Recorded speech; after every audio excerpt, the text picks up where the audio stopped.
तो 3 खिलाड़ियों के फ़िटनेस को लेकर के ये अपडेट वीडियो होने जा रहा है। इसमें शुरुआत करते हैं हम हार्दिक पांड्या के साथ, फिर हम शुभमन गिल की बात करेंगे और फिर रजत पाटीदार की बात भी करेंगे। तो हार्दिक पांड्या का जैसा आपको पता है कि क्वाड्रिसेप का मसला था, श्रीलंका वाला गेम था सुपर 4 का, बाहर हो गए थे, उसके बाद फाइनल नहीं खेल पाए थे। अब अगले 2 दिन में मैंने अभी सोर्सेज से बात करी है सेंटर ऑफ एक्सीलेंस में सुबह-सुबह, और मुझे ये पता चला है कि हार्दिक पांड्या अगले 2 दिन में रिलीज़ हो जाएंगे। और 2 दिन में रिलीज़ होने के बाद आपको वो 2 तारीख वाला जो गेम है, जो 2 दिसंबर वाला गेम है पंजाब के अगेंस्ट, हैदराबाद के राजीव गांधी इंटरनेशनल स्टेडियम में, वहाँ पर आपको हार्दिक पांड्या जो है वो खेलते हुए दिखाई देंगे। मैंने आपको पहले भी बताया था, बैटिंग पर काफ़ी काम कर रहे थे, उसके बाद बॉलिंग पे काम शुरू किया, और ऐसा लगा ही नहीं कि जब उन्होंने वो as a whole as a package देखते हो जब आप हार्दिक पांड्या को, तो there is nothing you can pinpoint कि नहीं यार ये सही नहीं लग रहा है, बिकॉज बहुत मेहनत करी है, टाइम भी लिया है, रिकवरी बहुत अच्छी हुई है, रिहैब प्रॉपर चला है, और उसके बाद अब आप उनको पूरी तरीके से जो है वो फिट देख रहे हो इस समय पर। और जैसा मैंने कहा, ही विल बी आउट, और 2 दिन के बाद वो सेंटर ऑफ एक्सीलेंस से फिटनेस सर्टिफिकेट आपको एक चाहिए होता है।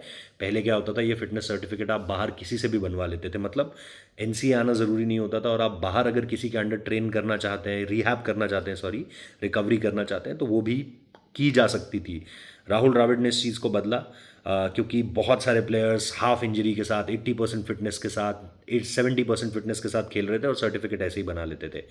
अब क्या हो गया, सेंटर ऑफ एक्सेलेंस से आपको सर्टिफिकेट चाहिए होता है पूरा, तो वो हार्दिक पांड्या अटेन करेंगे, and then he will be ready to go, T20 series में भी आ जाएंगे। ये अपडेट हुआ हार्दिक पांड्या को लेकर के। The second update is about Shubman Gill. Shubman Gill अभी सोर्सेज से जो मैंने पता किया है वो सेंटर ऑफ एक्सीलेंस में नहीं है, लेकिन वो रिकवर बहुत अच्छा कर रहे हैं, ये सुनने में आया है। स्पीडी रिकवरी है, there is nothing to worry about. कोई ऐसा मसला नहीं है जिसमें आप ये बोलो कि नहीं यार ये चिंता का विषय हो सकता है। T20 स्क्वाड सिलेक्शन के लिए भी everything is on as of now. Yes, जो बेटर क्लैरिटी मिलेगी वो उनके सेंटर ऑफ एक्सीलेंस में आने के बाद मिलेगी, कि वहाँ से रिहैब रिकवरी किस तरीके से आगे बढ़ती है।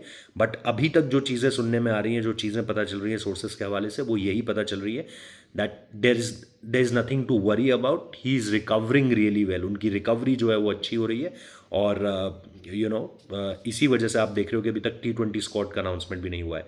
The third thing is about Rajat Patidar. Patidar को लेकर के बहुत बातें की गई थी, आपको रिपोर्ट्स भी याद होंगी कुछ पिछली। बहुत लोगों ने ये लिखा था कि आईपीएल तक पे कुछ मसला हो सकता है। वो आज वाला मुकाबला जो है वो खेलते हुए, बैटिंग उन्होंने शुरू कर दी थी 2 दिन पहले, ये मैं आपको बता सकता हूँ सेंटर ऑफ एक्सीलेंस में। I really don't know what will happen today, लेकिन बल्लेबाजी उन्होंने 2 दिन पहले से शुरू कर दी थी।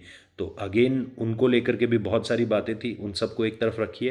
ही is looking good, he is looking fit, और happy news for all the Madhya Pradesh fans, RCB fans, जो भी रजत पाटीदार को स्पीडी रिकवरी विश कर रहे थे, क्योंकि बहुत सारे सवाल उनको लेकर के भी आए हुए थे, इसलिए मैंने सोचा कि आपको ये तीनों प्लेयर्स की क्लैरिटी दे दूं। तो good news for Hardik Pandya, good news for Shubman Gill fans, good news for Indian fans rather, और रजत पाटीदार के लिए भी अच्छी ही खबर है।